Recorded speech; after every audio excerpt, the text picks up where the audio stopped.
I'd like to welcome back Joe Berlinger and Tony Robbins.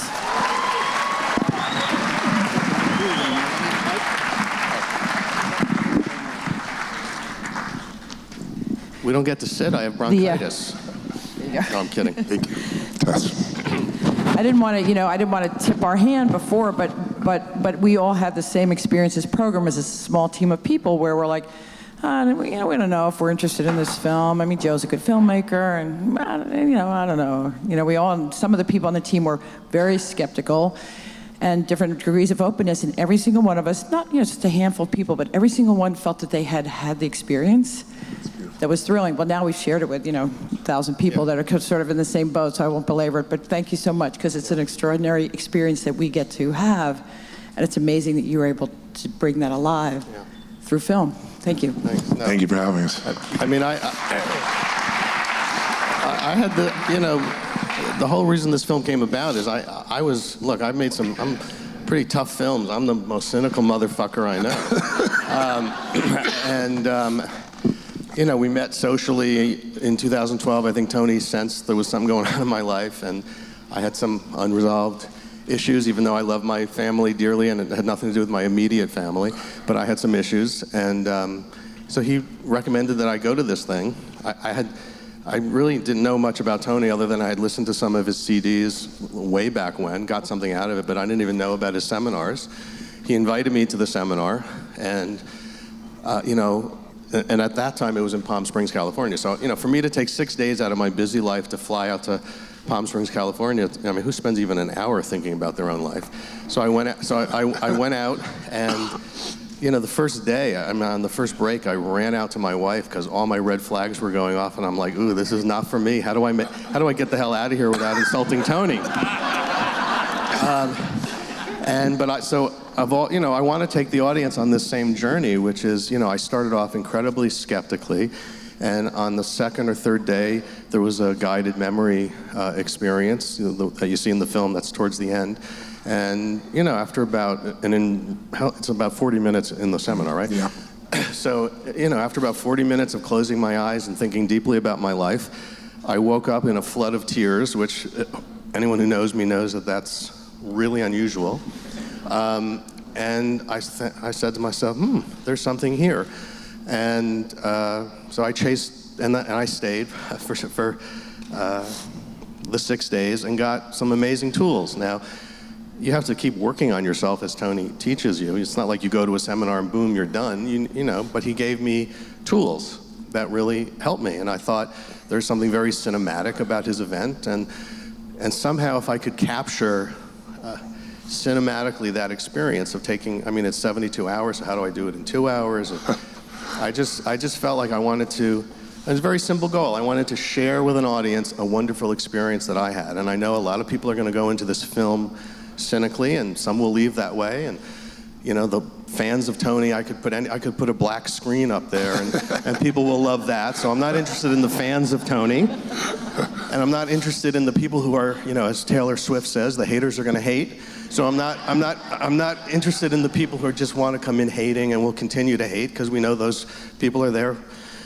But I want the people in the middle, people like me who had, no real knowledge and walked in cynically and came out with some tools. And I'm not expecting people to go run and go sign up for seminars. That's not the point of the film. But if you could spend the 2 hours of this screen time thinking about your own life, relating to the people you see on screen, that's simply my objective with this film. So. And Joe was amazing because he came with the observer's eye. I invited him to come because I made a real connection with him. I really liked him. We were introduced by a mutual friend. And I knew he needed some help, but he didn't think that. He thought he was just going to observe. So the first day I said, "You, sir." He's one of the people I called on. That's how it started. I can't thank you enough, Joe. Again, I think you can probably see by now, having watched the film, I'm a teary guy. But I was in tears watching again because it so captures the essence. The essence of it. I don't think anybody else could have done it but you, Joe, and I really appreciate it so much. Thanks for what you do. Yes.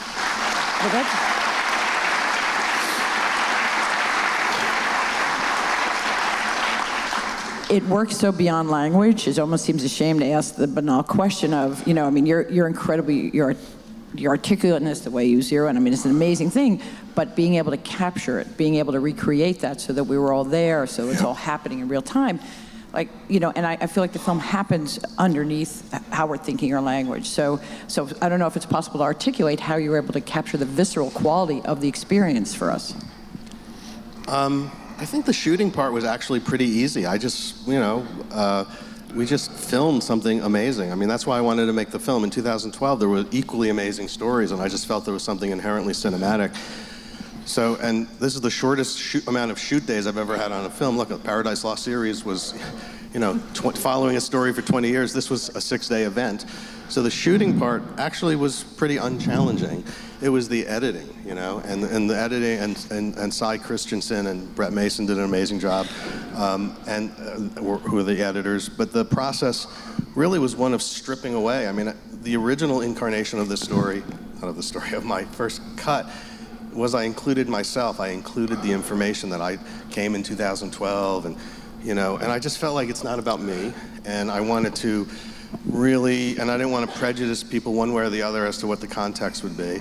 And it was just a matter of stripping away the extraneous stuff and just really coming to the core of what happens in that room. I mean, Tony says it at the end of the film that this is a concert of people coming together, and that's something I've really latched onto. I consider this a concert film, but a concert of human emotion. And people can think what they want. I'm sure people had, depending on your past, or depending on what you bring to this, you know, I'm sure some people were bored, and I'm sure some people totally, like, you know, saw their childhoods, and I just wanted to capture the essence of what it is, like a concert, but a concert of emotion.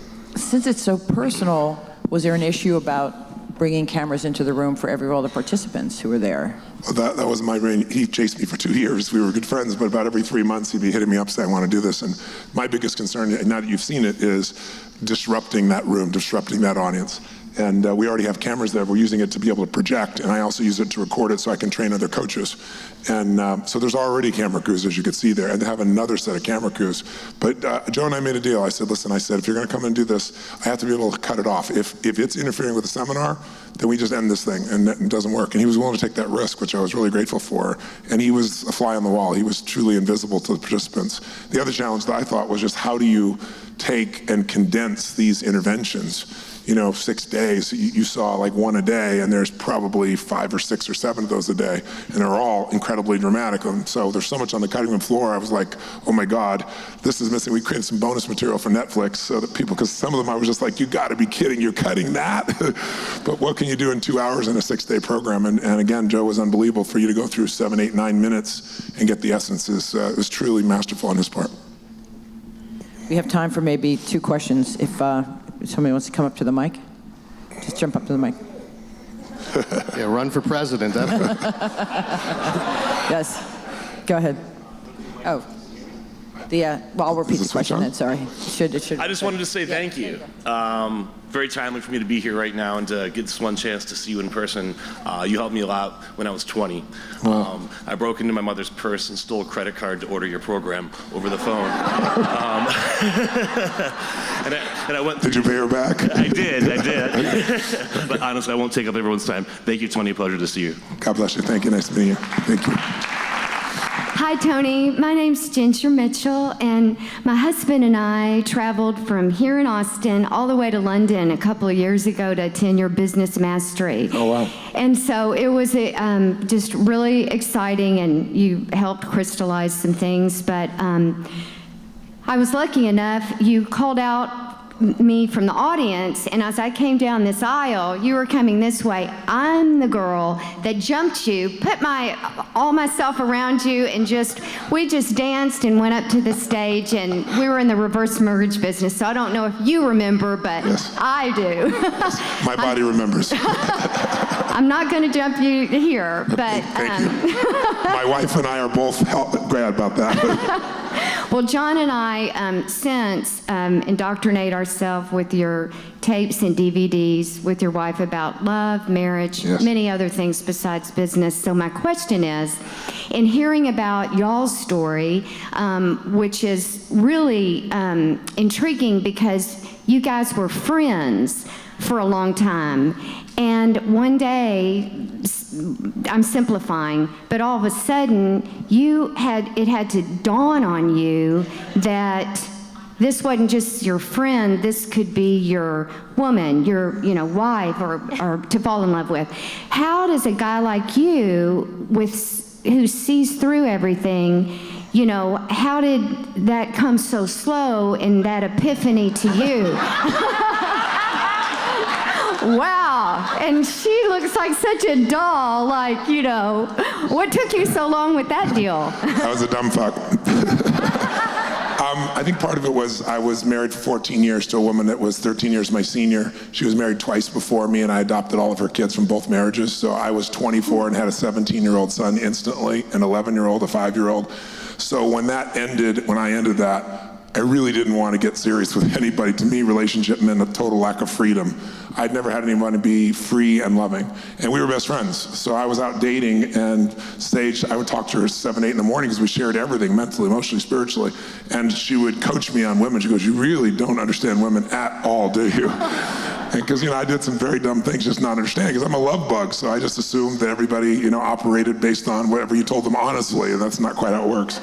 But it'd take too long to tell a story, but if you can imagine, my brilliant mind at 39 years old as a male decided that I was dating women all over the world because I was traveling constantly, and I wanted to know what I really liked. I didn't want to get married, what I really liked, so I owned a resort in Fiji that for years everyone else enjoys, but I'd go there maybe 1 week out of the year, and I said, I'm going to go for a month.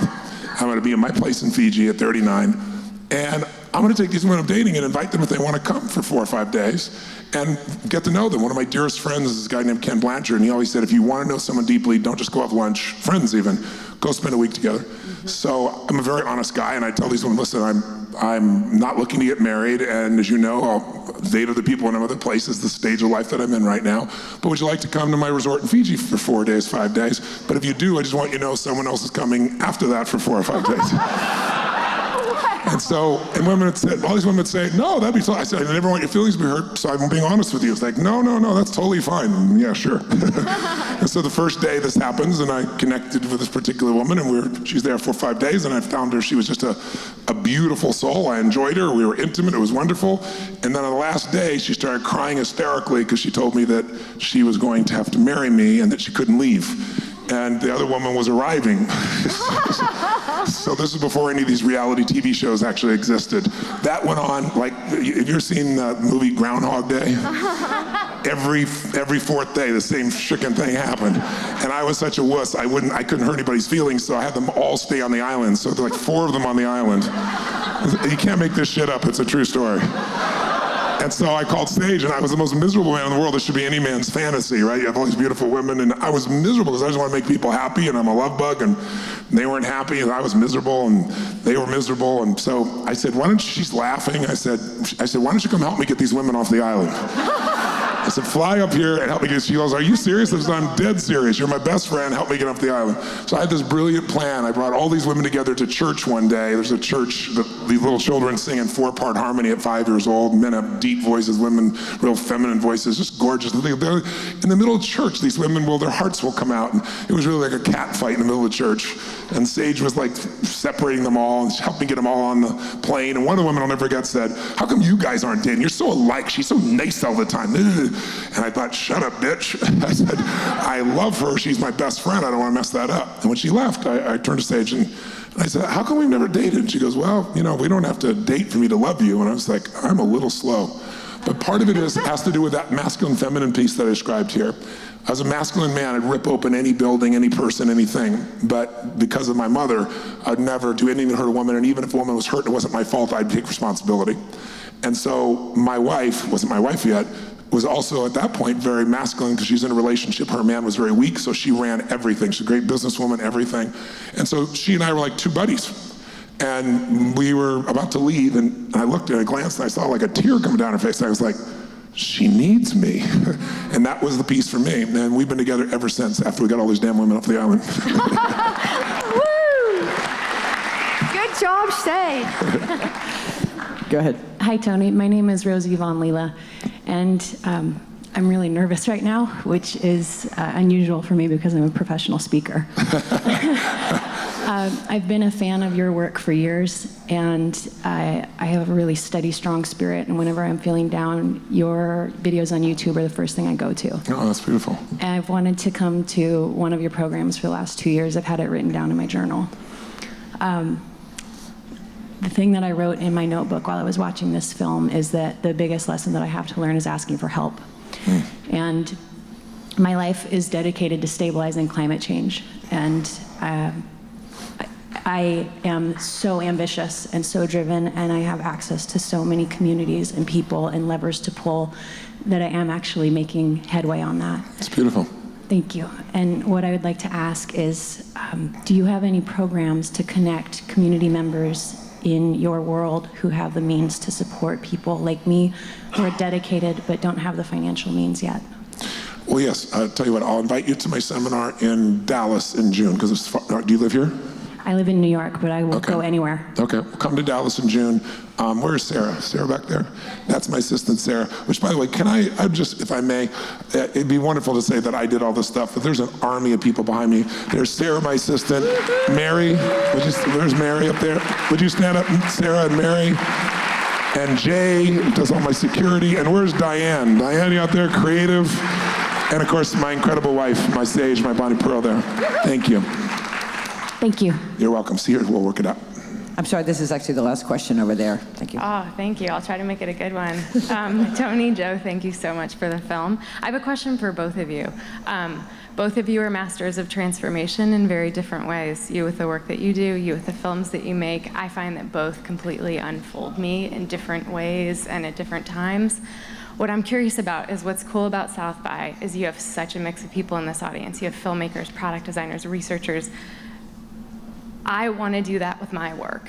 I would love to hear your advice for all of us on how to do the work like you do, but in our ways. I know that's sort of a question up here, but you guys are so good at it, I'm hoping you can pull it down. I'm not sure I understand the question. Sorry. The question is the way that you make films. You transform people. Are you a filmmaker? Sometimes. What's your primary skill? I actually spend a lot of time with people. I study them and I study their lives and I figure out what they need and how to try to make things, whether it's, like I actually work at Google, so I help product designers understand them. I'm the bridge so that they can make things that actually fit people, fit their lives, unleash the human potential. And what do you want? And what are you wanting to understand? What I'm wanting to understand is how you guys do it. Does that make sense? I'm going to answer. I actually know. I think I'm going to say commitment and passion and serious work. I think we have something in common maybe, and this is a new thought, so thank you for sparking a new thought, is I don't really think about the audience. I think about uncovering truth. And I recognized there was a truth in that room that I wanted to tell. Something reached me deeply, and I'm not somebody who is easily reached. I'm very cynical. I mean, if you look at some of the films I've done, all of my films are about finding the truth, whatever that means. The truth to me. I want to give people the emotional experience, whether it's a wrongful conviction story, or Chevron polluting the Amazon, or a prosecutor who is too afraid to retest DNA because it'll make them look bad, or something more fundamental about the human condition. I'm interested in uncovering the truth, and I think that's what he's all about. There's no question. When someone stands up, I'm looking, if you watch me, I'm looking to take them to the truth. But I think, to answer your question, how you get good at anything is, it's a combination of absolute hunger. If you look at the most successful people on earth, intelligence is incredibly important. But I'm sure you all know very intelligent people who can't fight their way out of a paper bag. And there are also people that seem to have less innate intelligence, but they maximize their capacity, and it's hunger. I don't care if it's Richard Branson. Richard Branson is hungry today as he was 40 years ago. Mark Benioff of Salesforce, and one of my dearest friends, 15 years, is hungry today. Anybody, Peter Guber's the owner of the Golden State Warriors, dear friend of mine, owns the LA Dodgers, made 52 Academy Award nominated films. He's 74. He says, hungry today is when I met him 35 years ago. So I think we have a hunger for the truth, a hunger to serve, a hunger to make a difference. And if that hunger is backed up with will, and if the hunger is backed up with discipline, and if the hunger is backed up with immersion, and I also think, the fastest way to speed things up is model someone who's already gotten the result you want, or something similar, right? You can try and figure something out on your own. You can go through trial and error for 10 years, but I believe success leaves clues.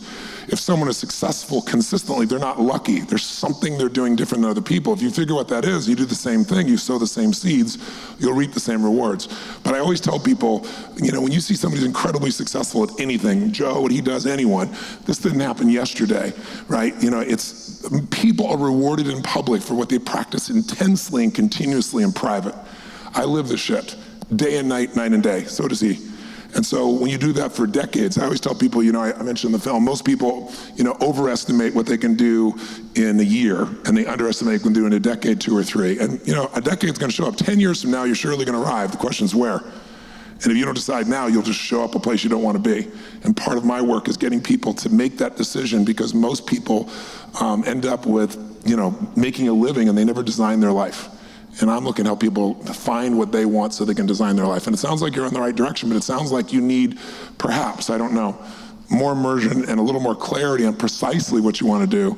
And then perhaps honing that down, because one of the other challenges is we all want to do everything. And I do a lot. I've got 12 companies that I actively manage. I got 18 I'm involved with. We do all kinds of things in all different areas. But there's only so much you can focus on. And so I always know this is my core. I come back to this is my core always. Those things are wonderful, but this is what my life's about. I do this when I made no money. I've done it when I was near bankruptcy. I've done it when I've been injured. I've done it when somebody told me I had a tumor in my brain. I still get up and do it. The guy you see on the screen, that's me, off screen, on screen, any screen. If you can get that consistently within yourself, then your gifts will make room for you.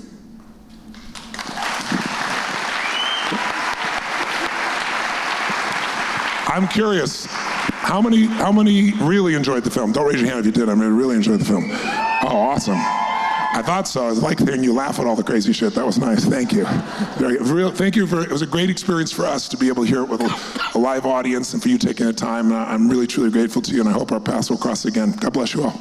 Thanks a lot. From all of us, thank you so much. Thank you for this beautiful film.